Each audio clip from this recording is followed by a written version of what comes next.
పోసాని కృష్ణమురళి నటుడు, రచయిత, దర్శకుడు, వైఎస్ఆర్సీపీ నాయకుడు, మద్దతుదారుడు.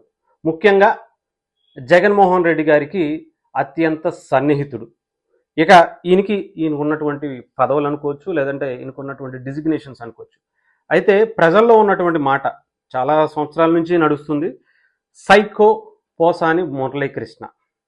ఇది ఆయనకి వచ్చినటువంటి బిరుదు ప్రజల నుంచి. ఆయన మాట్లాడేటువంటి తీరు, ఆయన చేసేటువంటి ప్రవర్తనల ద్వారా. అయితే గత 5 ఏళ్లుగా వైఎస్ఆర్సీపీ పార్టీలో చాలామంది ఇలాంటి వ్యక్తులు చాలామంది ఉన్నారు, ఇలాంటి సైకో. మనం ముఖ్యంగా చెప్పుకోవాలంటే పోసాని కృష్ణమురళి, బోరిగడ్డ అనిల్ లేదా శ్రీరెడ్డి, ఇంకా కొంతమంది ఎమ్మెల్యేలు, మినిస్టర్లు, ఎంపీల రూపంలో కూడా ఇలాంటి మాటలు మాట్లాడిన వ్యక్తులే. ద్వారంపూడి చంద్రశేఖర్ రెడ్డి కావచ్చు, కొడాలి నాని గారు కావచ్చు, పెద్ది నాని గారు కావచ్చు, గుడివాడ అమర్నాథ్ కావచ్చు, రోజా గారు కావచ్చు, ఇలాంటి వాళ్ళు అందరూ కూడా, అంబటి రాంబాబు గారు కావచ్చు, వీళ్ళందరూ కూడా జగన్మోహన్ రెడ్డి గారు అనే వ్యక్తిని ప్రసన్నం చేసుకోవడం కోసం, అంటే ఆయన్ని ఇలా పవన్ కళ్యాణ్ గారిని తిడితే, లేదంటే వాళ్ళ కుటుంబ సభ్యులను తిడితే, చంద్రబాబు నాయుడు గారి కుటుంబ సభ్యుల్ని, లోకేష్ గారిని, వీళ్ళందరినీ తిడితే వీళ్ళకి పదవులు వస్తాయి అనే ఉద్దేశంతో మరి వాళ్ళు అలా తిట్టమని చెప్పారో ఏమో మనకైతే తెలియదు. కానీ నిజంగానే వీళ్ళు మాత్రం అత్యంత దారుణమైనటువంటి మాటలు మాట్లాడడమే కాదు, నిజంగా వాళ్ళ చేష్టలతో విసుగు చెంది ప్రజలు, ఇలాంటి నాయకులు ఆంధ్రప్రదేశ్లో ఉండటం వల్ల ఆంధ్రప్రదేశ్కే చెడ్డ పేరు వస్తుంది అని తెలుసుకున్నటువంటి ప్రజలు వాళ్ళని 151 నుంచి తీసుకొచ్చి 11కు కూర్చోబెట్టారు. అయినా కూడా ఇంకా వీళ్ళలో కొంతమంది ఇంకా మారట్ల. ముఖ్యంగా చెప్పాలంటే మొన్న దువ్వాడ శ్రీనివాసరావు వ్యక్తి కూడా మళ్ళీ ఇలాంటి మాటలే మళ్ళీ చేయటం అనేది కూడా దురదృష్టకరం. ఇంకా వీళ్ళకి సిగ్గు రావట్లేదు అనడానికి దువ్వాడ శ్రీనివాస లాంటి వ్యక్తే ఒక కారణంగా, ఒక ఉదాహరణగా మనం చూపించవచ్చు. ఇకపోతే పోసాని కృష్ణమురళి 5 ఏళ్ళు జగన్మోహన్ రెడ్డి గారు చేసినటువంటి అవినీతి అక్రమాలకు మీద పవన్ కళ్యాణ్ గారు కానీ, చంద్రబాబు నాయుడు గారు కానీ, లోకేష్ గారు కానీ మాట్లాడుతున్నటువంటి మాటలపై, అంటే ఆయన చేసినటువంటి అవినీతి మీద గురించి మాట్లాడారు తప్ప ఎక్కడా కూడా మీరు ఎక్కడైనా కానీ వాళ్ళ వీడియోస్లో జగన్మోహన్ రెడ్డి గారి కుటుంబం గురించి, జగన్మోహన్ రెడ్డి గారి ఫ్యామిలీ గురించి ఎక్కడ పవన్ కళ్యాణ్ గారు కానీ, చంద్రబాబు నాయుడు గారు కానీ, లోకేష్ గారు కానీ మాట్లాడినటువంటి పరిస్థితి లేదు. కానీ జగన్మోహన్ రెడ్డి గారు పవన్ కళ్యాణ్ గారు ఫ్యామిలీ గురించి మాట్లాడతారు, ఆయన పెళ్లిళ్ళ గురించి మాట్లాడతారు, పిల్లల గురించి మాట్లాడతారు. ఇకపోతే ఇంకా నాయకుల గురించి అయితే చెప్పాల్సిన అవసరమే లేదు. ఇంకా పోసాని కృష్ణమురళి పవన్ కళ్యాణ్ గారిని లేదా చంద్రబాబు నాయుడు గారిని ఏమన్నారో ఒకసారి విందాం. ఈయన్ని నిజంగా చెప్పాలంటే పోసాని కృష్ణమురళి అనే పేరును కూడా పవన్ కళ్యాణ్ గారు ఎప్పుడు బయటికి ఉచ్చరించలేదు. కావాలంటే ఈ దశాబ్ద కాలంలో ఆయన పార్టీ పెట్టి ఇన్ని రోజులు, ఇన్ని సంవత్సరాలు అయినప్పటికీ కూడా ఎప్పుడు ఆయన పేరు కూడా బయటికి తీయలేదు. అయినా కానీ ఆయన మీద డైరెక్ట్గా ఆయన కూతుర్ని, ఆయన పిల్లల్ని, ఆయన తల్లిని ఇష్టం వచ్చినట్టుగా, నిజంగా చెప్పాలంటే ఆ రోజు ప్రెస్ క్లబ్లో జరిగినప్పుడు, హైదరాబాద్ ప్రెస్ క్లబ్లో అక్కడ ఉన్నటువంటి ఎదురుగుండా ఉన్నటువంటి మీడియా మిత్రులందరూ కూడా ఏంటి మాటలు, నువ్వు అసలు మనిషివేనా అని చెప్పి చివాట్లు పెట్టినా కూడా సిగ్గు రానటువంటి వ్యక్తి ఈ మాటలు. ఒకసారి మనం ఆ మాటలు కూడా ఒకసారి విందాం. రక్త కన్నీరు పెట్టుకుంటావు, దరిద్రపు నా కొడక, నువ్వు పుల్లకి చీర కట్టినా చీర చూస్తావు అమ్మాయి ఎవరిని నువ్వు చూడా. పవన్ కళ్యాణ్ లాంటి దొంగ హత్య కొడుకులు అసలే బసలే ఈ లోకంలో శరమానికి పవన్ కళ్యాణ్ సిక్కులేని నా కొడక. ఆ పార్టీ నాదనే లాగేసుకోవడానికి అమ్మాయిలు పంపించాడు, పార్టీ లాగేసుకున్నారు, రామారావు చంపేశారు. ఇది నీకు తెలీదా? నువ్వు మనిషి అక్కడువా, అక్కడికాడి నువ్వు లోపలికాడి నువ్వు. మీ కొడుకు లోకేష్ లాగా తాగుమూతలు కాదు, నీ కొడుకు లోకేష్ లాగా తిరుగుమూత కాదు, నీ కొడుకు లోకేష్ ఆంబోతు కాదు, పేవర్స్ కాదు, లోఫర్ కాదు, రక్త కన్నీరు పెట్టు.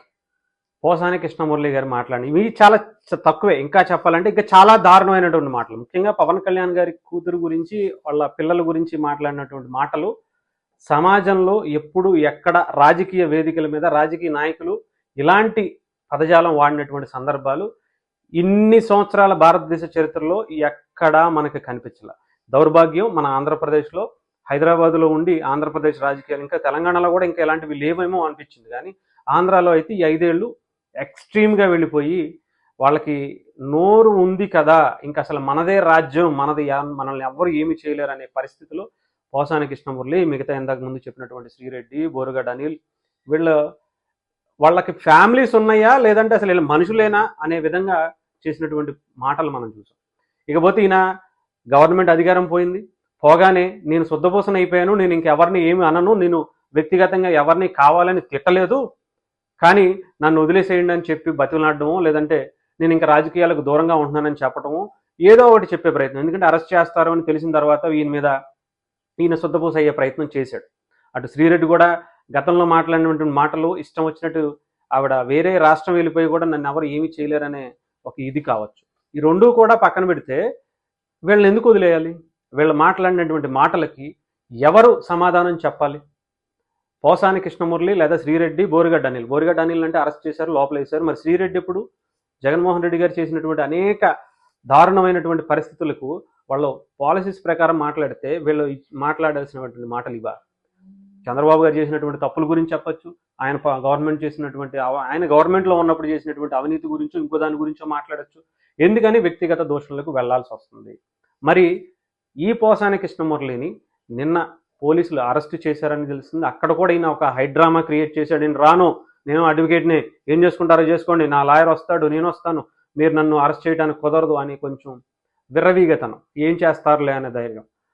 మీరు వస్తారా, మమ్మల్ని తీసుకెళ్ళమంటారా, లేకపోతే మాకు ఏం చేయాలో చాలా క్లారిటీ ఉంది, మిమ్మల్ని ఉన్న పళ్ళంగా మేము ఎత్తుకు తీసుకెళ్ళడానికి మా దగ్గర ఆర్డర్స్ ఉన్నాయి, ఇవిగో నోటీసు అని చెప్పి వాళ్ళ భార్యకి ఇచ్చే ప్రయత్నం చేశారు. తీసుకుంటారా, లేదంటే గోడకు అంటించేసైనా సరే మేము వెళతాము, మాకు వీడియోస్తో సహా అన్నీ కూడా ప్రూఫ్స్ ఉన్నాయి, మీరు తప్పించుకునే ప్రయత్నం చేయొద్దు, మీరు ఇప్పటికీ ఆయన శ్రీనగర్ కాలనీలో అక్కడ ఉండేటువంటి ఇల్లుని ఖాళీ చేసి రాచకొండ పోలీస్ స్టేషన్ పరిధిలో ఉన్నటువంటి మై హోమ్ భోజాలో ఆయన నివాసం ఉంటున్నాడు. అక్కడికి వెళ్ళి దాక్కునే ప్రయత్నం. డెఫినెట్గా చెప్పాలంటే ఇక్కడ ఉంటే ఈయన మాట్లాడినటువంటి మాటలకి పవన్ కళ్యాణ్ గారి అభిమానులు, లేదంటే సమాజంలో ఇలాంటి మాటలను భరించలేనటువంటి చాలామంది వ్యక్తులు అతన్ని తిట్టిపోస్తున్నారని గ్రహించి ఆయన పారిపోయి అక్కడికి వెళ్ళి దాక్కున్నటువంటి పరిస్థితి అయితే డెఫినెట్గా ఉంది. సో ఇన్ని సంవత్సరాలు ఆయనకి ఎక్కడున్నాడని తెలుసుకోవడానికి కొంచెం టైం పట్టిందేమో తెలియదు కానీ, సో మొత్తానికైతే ఆయన్ని అరెస్ట్ చేయడానికి ఆంధ్రప్రదేశ్కి సంబంధించినటువంటి పోలీసులు, సిఐడి టీం అని కొంతమంది అంటున్నారు, పోలీసులు అని కొంతమంది అంటున్నారు, ఎవరైనా కావచ్చు, వచ్చారు, అరెస్ట్ చేశారు, తీసుకువెళ్ళారు. ఈయన రాను అని చెప్తే కనుక మిమ్మల్ని తీసుకువెళ్లాల్సి ఉంటుంది, ఎత్తుకుని తీసుకువెళ్ళిపోతాం. ఇది మాకున్నటువంటి మీ మీద ఉన్నటువంటి కేసులకి మేము తీసుకోబోయే చర్యలు ఇవి. ఇప్పటికే మీ మీద ఆంధ్రప్రదేశ్లో, తెలంగాణలో చాలా కేసులు ఉన్నాయి. ముఖ్యంగా ఆంధ్రప్రదేశ్లో చాలా జిల్లాల్లో మీ మీద అనేక కేసులు మీ మీద నడుస్తున్నాయి. దీనికి ఇప్పటికే మిమ్మల్ని అరెస్ట్ చేయడానికి లేట్ అయింది, మీరు రావాల్సిందే, ఏదన్నా ఉంటే రేపొద్దున కోర్టులో చూసుకోండి అని చెప్పి పోలీసులు అయితే తీసుకువెళ్ళిపోయినటువంటి పరిస్థితి అయితే కనిపించింది.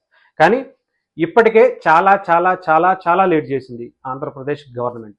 ఇలాంటి వాళ్ళని, బోరిగడ్డ అనిల్ లాంటి వ్యక్తిని కొంచెం తొందరగా తీసుకువెళ్ళినా కానీ ఇలాంటి వ్యక్తులను ఎందుకని లేట్ చేశారు? ఇది పోను ఇంకా ఎంతవరకు వెళ్ళిపోతుందో, రేపటి తరానికి ఈ బూతులే రాజకీయంగా మనం వాళ్ళకి వారసత్వంగా అందిస్తామేమో అన్నట్టుగా తయారైంది. సో ఇది ఇక్కడతో ఆగాలి. అది ఏ ప్రభుత్వం అయినా సరే, జగన్మోహన్ రెడ్డి గారిని తిట్టినా, జగన్మోహన్ రెడ్డి గారు చంద్రబాబు గారిని తిట్టినా, పవన్ కళ్యాణ్ గారిని తిట్టినా, ఇంకొకరిని తిట్టినా సరే, ఇది ఇక్కడతో ఈ సంస్కృతి అనేది ఆగకపోతే చాలా ప్రమాదం ఉంది. ఇలాంటి వ్యక్తుల వల్ల సమాజానికి చాలా దారుణమైనటువంటి పరిస్థితులు, చాలా అత్యంత క్రూరమైనటువంటి వ్యక్తులుగా మనం వీళ్ళని పరిగణనలోకి తీసుకోవాలి. సో డెఫినెట్గా మరి నెక్స్ట్ శ్రీరెడ్డా ఇంకొకళ్ళ అనేది వెయిట్ చేయాలి.